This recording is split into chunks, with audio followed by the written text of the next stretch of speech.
In that vein that I wanted to ask, I've covered your government for a number of years. I've covered CETA. I've covered the Indo-Pacific strategy, a lot of different efforts to diversify trade that ultimately resulted in the same portion of our goods and services heading to the United States today as did 5 years ago or 10 years ago, give or take a couple of percentage points. 3/4 of what we send, no matter what your government did to try and amplify trade with other countries, still goes to the United States. So what new plan will you put forward to Canadians to do the opposite? And why should Canadians trust that your government can do that when it hasn't been able to over the last decade?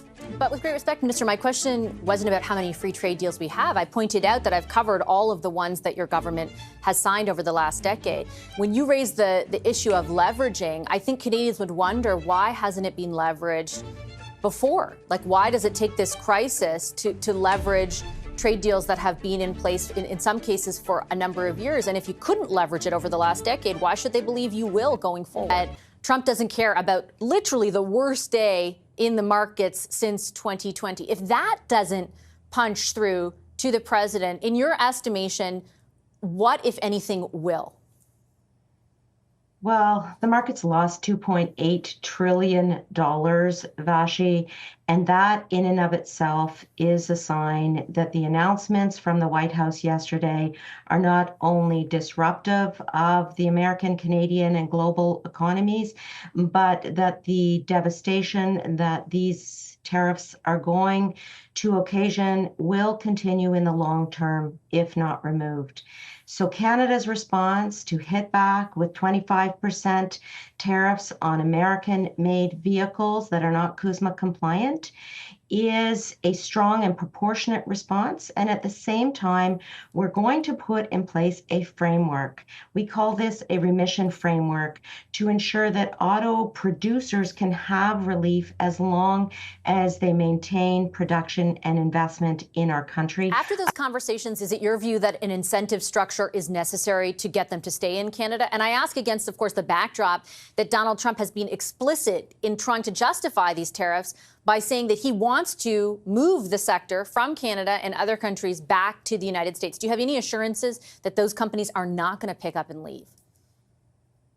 Every one of the auto manufacturers has indicated to me that they do intend to stay in Canada, they do intend to produce in Canada, and that they want to work with the government of Canada to ensure that that continues to be possible. We have agreements in place with the auto manufacturers. That's our strategic investment fund, and we will continue to ensure that we come forward to maintain a healthy and vibrant auto manufacturing sector. Think that's necessary to keep them there, or will they by their own volition? Like when they told you they'll stay, was it because they want to and they believe there's a business case to, or will the government have to intervene in some capacity to ensure that business case exists?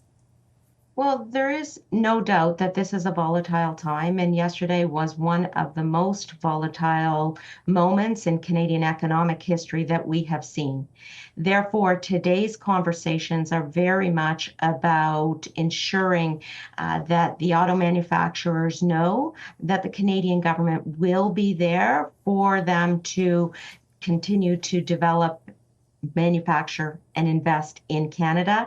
And in fact, the framework, this remission framework that we will put in place, is aimed not only at the short term, but long-term retention of auto manufacturing in our country. So it's a very serious approach that we are taking as a government, not only 25% tariffs on the auto sector for US made cars, but also this back-end remission framework that gives the auto manufacturing industry some assurance that the government of Canada will be there for them. Can you detail, because I only understand, I guess, so much as the Prime Minister outlined today and some of the background details we got about the remission structure. Like, in layman's terms, what is the government prepared to do to keep these companies here? And does it mean that it will cost taxpayers money, essentially? Like, will you have to buttress the industry to keep it here? Will it be through loans? Will it just be through this structure that allows them to escape counter tariffs or the imposition of counter tariffs if they stay manufacturing here? Can you provide some specifics on that? We will be able to provide specifics in short order. Those specifics are being ironed out now. And part of the reason I was on the phone with the auto companies was to obtain their feedback.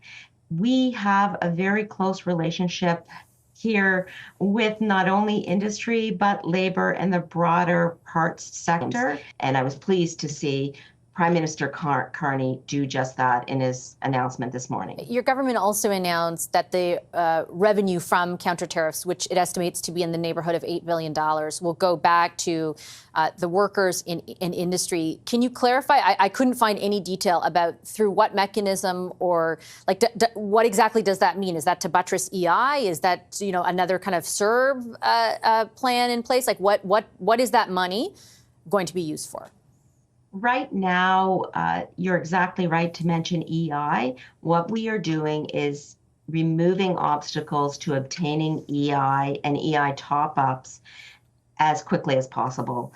And so in the short term, we will be working with internal government partners to support the EI system that may be accessed to a greater degree given what we are seeing in the workforce and potential layoffs. I want to ask though, because in his capacity as Prime Minister, Mark Carney today said, you know, detailed basically his view of how the degree to which we have been interdependent with the United States and the degree to which the world really has looked to the United States for economic leadership, particularly in the realm of trade, is over. He said very specifically. He said it's a tragedy and it's a new reality.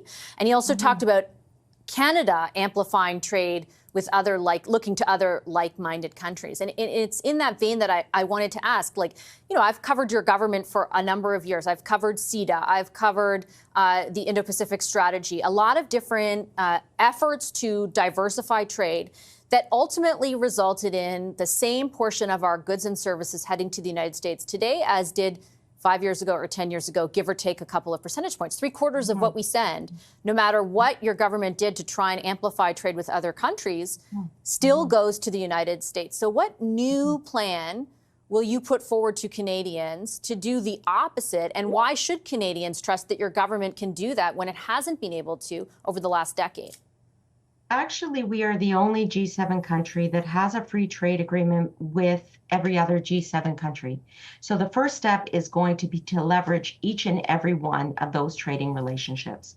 The second step is going to look internally and make sure that we are dismantling internal barriers to trade, which could add up to $200 billion to the Canadian economy.